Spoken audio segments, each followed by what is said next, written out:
වාසනාවන්ත දවසක් වේවා ඔයාලා හැමෝම ආදරෙන් පිළිගන්නවා නිරායස YouTube channel එකට. අද මම ඔයාලට කියලා දෙන්නම් ගෙදර හාල් පිටි තියෙනවා නම් හදාගෙන කන්න පුළුවන් රසම රස කෑමක් ගැන. ඉන්දියන් රෙසිපියක් මේක. උදෑසන සම්පූර්ණ ආහාරයක් විදිහට නැත්නම් රැයට සැහැල්ලු ආහාරයක් විදිහට ඔයාලට මේක කන්න පුළුවන්. ඒ වගේම ඔෆිස් ගෙනියන කෑම පෙට්ටියටත් හොඳට ගැලපෙනවා. බබාලට ඉස්කෝලේ අරන් යන්න දෙන්නත් පුළුවන්. මෙන්න මේ වගේ හොද්දි දාගෙන කන්න පුළුවන්. ඉතින් ඉක්මනට ලේසියෙන් පොල් කිරින්න නැතුව පරිප්පු හොද්දක් හදන විදිහත් මේ වීඩියෝ එකෙන් අරගෙන එනවා. වීඩියෝ එක දිගටම බලන්න. මම හාල් පිටි කෝප්ප එකමාරක් අරගන්නවා. මේ ප්‍රමාණය මම 3 දෙනෙකුට හදන්නේ. ඔයාලගේ ගෙදර 4 දෙනෙක් ඉන්නවා නම් හාල් පිටි කෝප්ප 2ක් ගන්න. හාල් පිටි කෝප්ප 2කින් හදන්න ඕන කරන අමුද්‍රව්‍ය ටික ගැන මම ඩිස්ක්‍රිප්ෂන් බොක්ස් එකේ දාන්නම්. ඔයාලට වෙන වෙනම බලා ගන්න පුළුවන්. හාල් පිටි ටික අනිවාර්යෙන් හලලා ගන්න. ඊට පස්සේ මේ හාල් පිටි ටික හොඳට බැද ගන්න ඕනේ. හරියටම අලුවා වලට වගේම බැද ගන්න ඕනේ. අතට අල්ලනකොට වැලි කැට වගේ අතට අහු වෙනකම් බැද ගන්න. විනාඩි ගාන කියනවා නම් විනාඩි 5ක් විතර හොඳට හැඳි ගගා බැද ගන්න. හාල් පිටි ටික බදින්න නන් ස්ටික් පෑන් එකක් ඕනේ නැහැ. ලංකාවේ කැවුම් වෙන සාමාන්‍ය තාච්චියක උනත් ඔයාලට හොඳට බැද ගන්න පුළුවන්. බැදගත්තු හාල් පිටි ටික මම වෙනමම බෝල් එකකට අයින් කරනවා.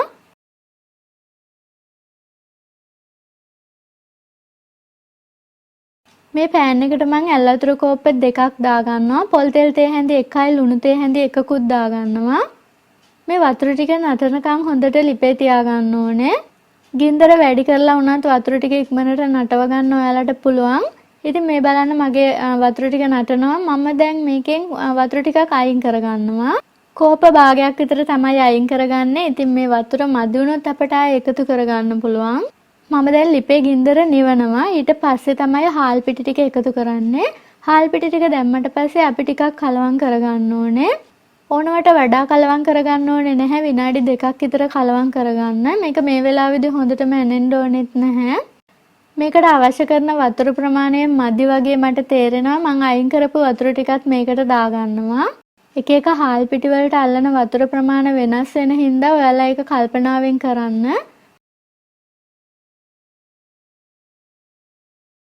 මේකට මම පොල් එකතු කරගන්නවා. ගාගත්තු පොල් මේස හැඳි 5ක් විතර එකතු කරගන්න. ඒකත් හොඳට කලවම් කරගන්න ඕනේ. දැන් මේක ඇතුලේ තියෙන රස්නෙන් හාල් පිටි ටික තැම්බෙන්න අපි පියනේ වහලා විනාඩි 7ක් විතර තියලා තියන්න ඕනේ. මේ තියෙන විනාඩි 7කට පස්සේ මේක තාමත් ටිකක් රස්නේ. මම වෙනම බෝල් එකකට අයින් කරගන්නවා.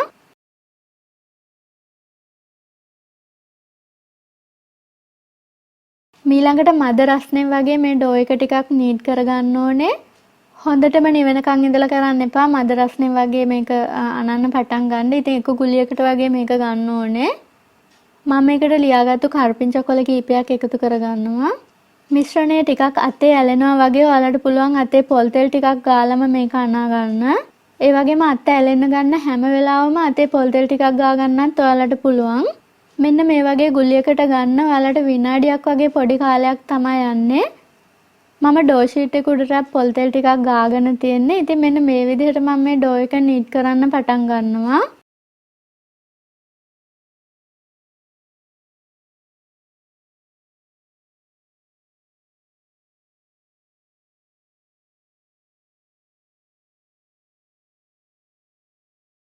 මෙන්න මේ වගේ සිනිඳුවට ඩෝ එක ආවට පස්සේ ඔයාලට පුළුවන් පොඩි බෝල හදාගන්න.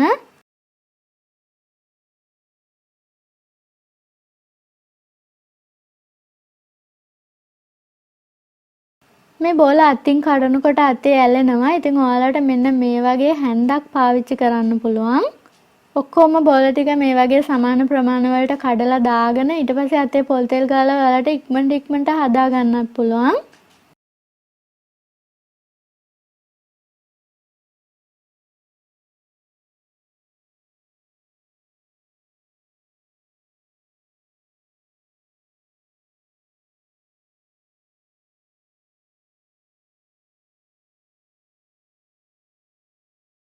මෙන්න මේ වගේ සිනිඳු මතු පිටක් එනකන් අගලා වගේ ඔයාලා හදා ගන්න.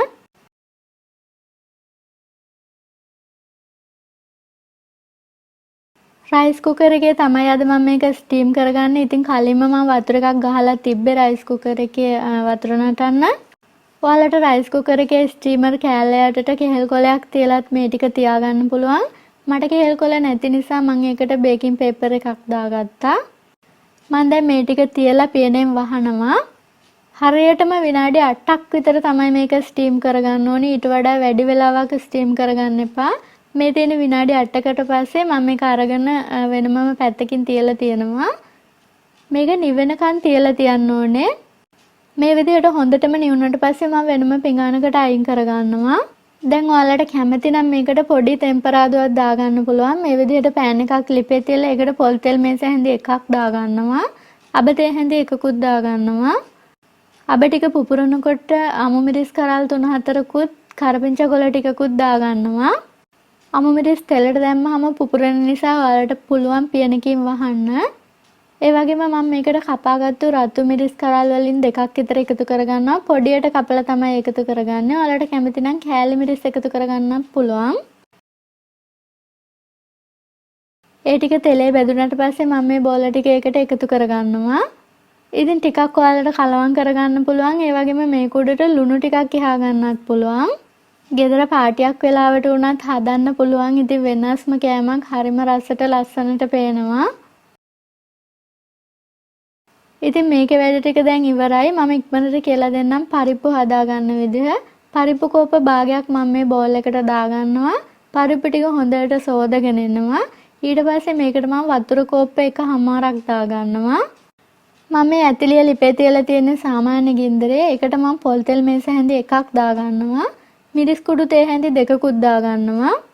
මිරිස් කුඩු ටික පුච්ච ගන්න නැතුව තෙලේ බැද ගන්න ඕනේ. ටිකක් කළු පාට වෙනකම් මිරිස් කුඩු ටික බැද ගන්න. ඊට පස්සේ අබ ටිකක් සහ රතු මිරිස් කරල් දෙකක් එකතු කරගන්නවා. ඒ ටික තෙලේ බැදුනට පස්සේ සුද්ධ කරගත්ත සුදු ලුණු බික් 5ක් විතර එකතු කරගන්නවා. සුදු ලුණු ටිකත් හොඳට කලවම් කරගන්නවා. කහ කුඩු ටිකකුත් එකතු කරගන්නවා.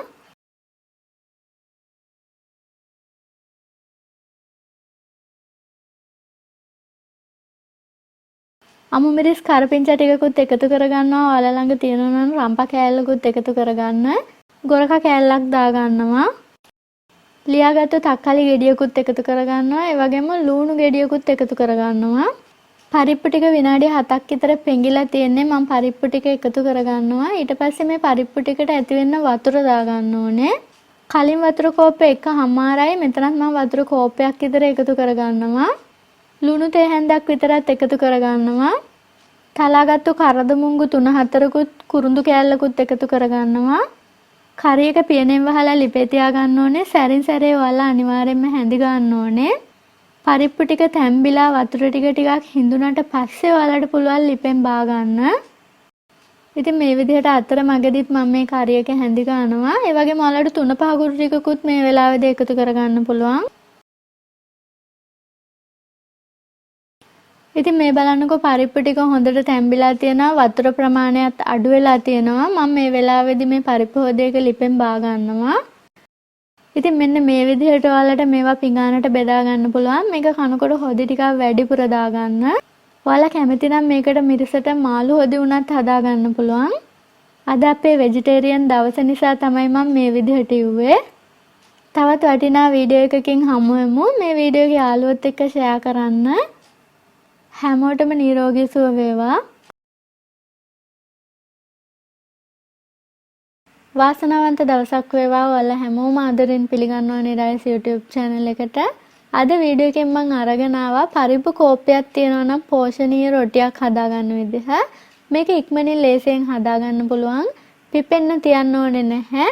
ඉතින් මේකට ඔයාලට ලොකු පරිප්පු ගන්න පුළුවන් නම් හොඳයි. ඒ කියන්නේ කඩල පරිප්පු එක කෝප්පයක් යොන වෙන්නේ. මම මේ විදිහට කඩලා හරිප්පු කෝප්පේ මේ බෝල් එකට දා ගන්නවා. ඊට පස්සේ මේ ටික හොඳට සෝද ගන්න ඕනේ. හොඳට සෝදගත්තු කඩලා පරිප්පු ටිකට මම වතුර දා ගන්නවා. පෙඟෙන්න ඇති වෙන්න වතුර දාලා වහලා තියන්න ඕනේ. ඔයාලට පුළුවන් නම් පැය 3ක් විතර වහලා තියන්න. එතකොට පරිප්පු ටික හොඳට පෙඟෙනවා. මේ තියෙන පැය 3කට පස්සේ පරිප්පු ටික ඉතින් ඔයාලට වෙලාව තියෙනවා නම් රැයක් එළි වෙනකන් උනත් පරිප්පු ටික පෙඟෙන්න තියන්න පුළුවන්. මම මේකේ වතුර ටික පෙරාගෙන ඇවිල්ලා මේ භාජනයට දා ගන්නවා. අපි මේක ටිකක් අඩු ගින්දරේ තඹ ගන්න ඕනේ. ගොඩක් බෙරි වෙන්න තඹ ගන්න නැතුව සාමාන්‍ය ගානට තඹ ගන්න ඕනේ. ලුණු ටිකක් දානවා. තැම්බෙන්න අවශ්‍ය කරන වතුර ප්‍රමාණය දාලා පියනෙන් වහලා මම ලිපේ තියනවා.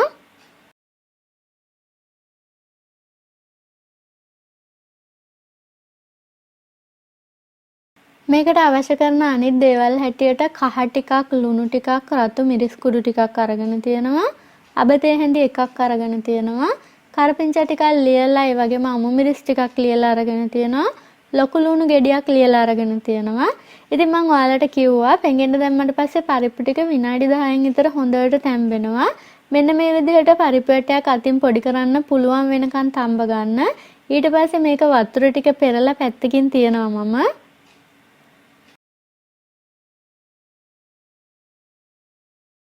මේ පෑන් එක ටිකක් අඩු ගින්දරේ ලිපේ තියලා තියෙන්නේ. පොල් තෙල් මේස හැඳි එකක් දා ගන්නවා. තලාගත්තු සුදු ලුණු බික් දෙකක් දා ගන්නවා. ඒ වගේම මම අබ ටිකක් දාලා මේ ටිකක් තෙලේ බැදෙන්න තියලා තියෙනවා. තප්පර 30ක් විතර තියන්න. එතකොට අබ ටික හොඳට මේ තෙලේ බැදෙනවා. ඊළඟට මම ලුණු ටික දා ගන්නවා. ලුණු ටික දාලා ටිකක් කලවම් කරගන්න ඕනේ.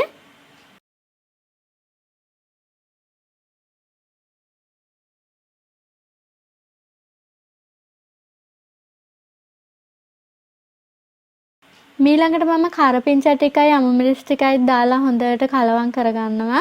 ඉතින් මේ ටික පොඩි වෙලාවක් තෙලේ බැදෙන්න දෙන්න. කරපිංචා හැම බැදිලා සුවඳ එනකන් ලිපේ තියාගන්න.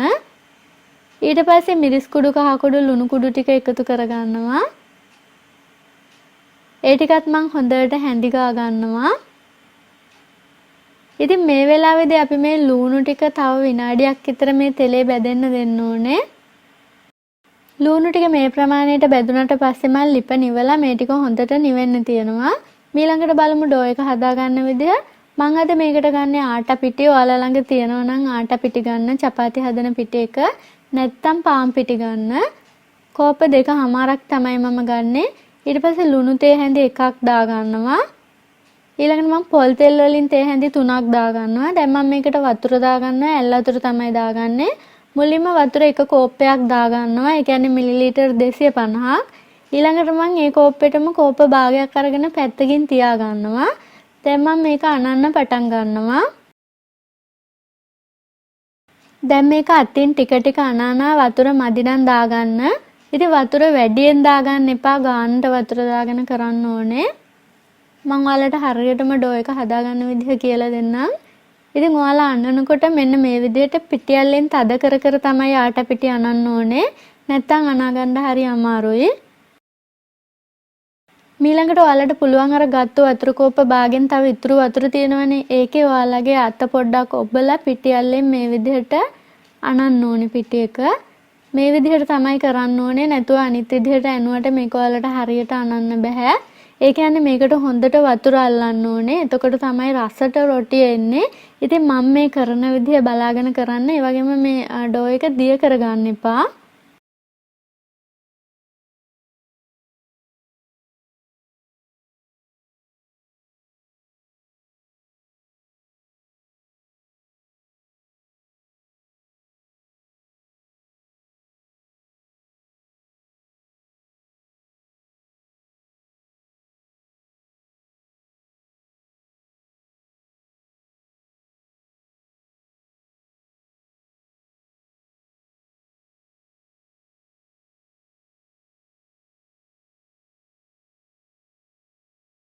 විනාඩි 2ක් විතර මේ විදිහට අනාගත්තාම ඇති. ඉතින් අවශ්‍ය ප්‍රමාණයට වතුර ඇල්ලුවට පස්සේ ඔයාලට සොෆ්ට් එකට තේරෙනවා මේ ඩෝ එක.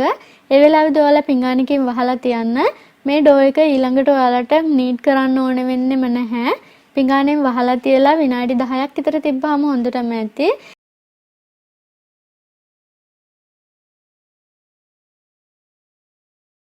ඉතින් ඒ අතරතුර මම තඹගත්තු පරිප්පු ටික හදාගන්න යන්නේ. මේ තියෙන්නේ පරිප්පු ටික.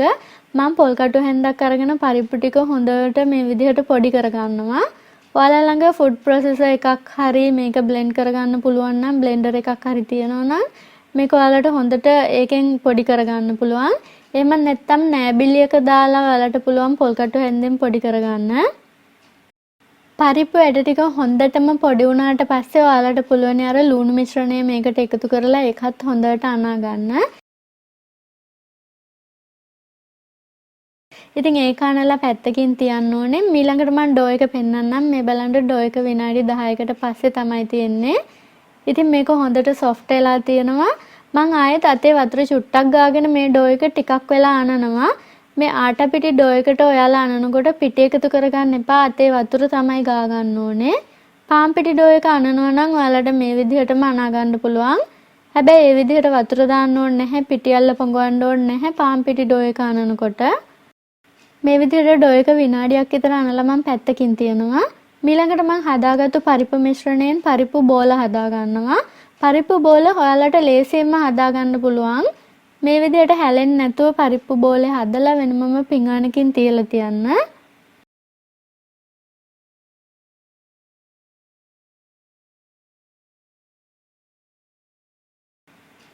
ඊළඟට මම ඩෝ එකෙන් කොටසක් අරගෙන මෙන්න මේ විදිහට හොඳට අතින් ඒක නීට් කරලා තමයි බෝලයක් හදාගන්නේ.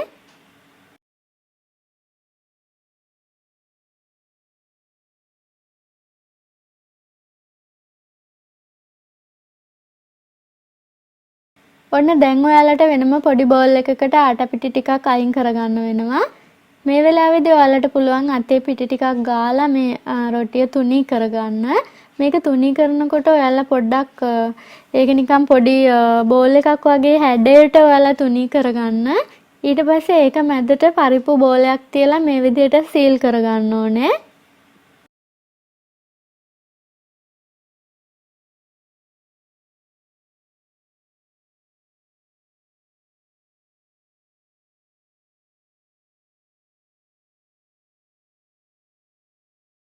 ලෑල්ලට අනිවාර්යයෙන්ම පිටි ටිකක් යහන්න අමතක කරන්න එපා.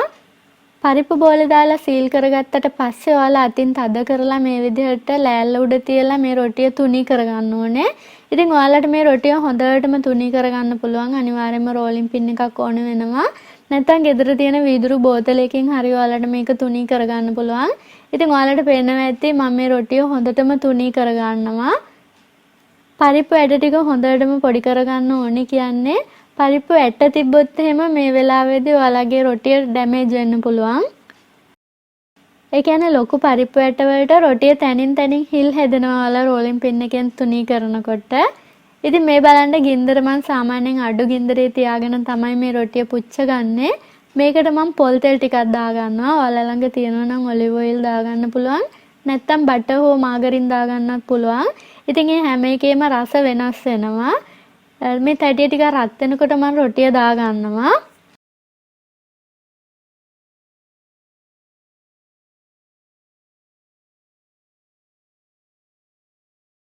මුලින්ම රොටිය දාගත්තු පැත්ත රන්වන් පාට පුල්ලි පුල්ලි එනකන් ඔයාලා ලිපේ තියාගන්න. ඉතින් උඩත් ඔයාලට ඔලිව් තෙල් හෝ බටර් නැත්නම් පොල් තෙල් ගා ගන්න පුළුවන්. පොල් තෙල් ගෑවහමත් හොඳ සුවඳක් හොඳ රසක් තියෙනවා. ඊට පස්සේ මම මේ රොටිය අනිත් පැත්ත හරවනවා.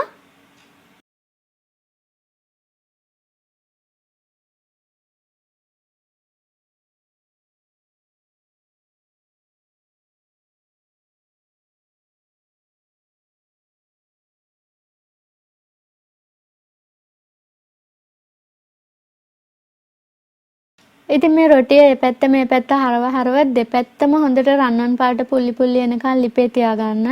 ඒ වගේම ඔයාලා රොටි ටික ලිපෙන් බාලා ලෑල්ලක් උඩට දාගන්න තියෙනවා නම් හොඳයි. වීදුරු පිඟානක් උඩට දැම්මොත් එහෙම යට රොටිය තෙත් වෙන නිසා.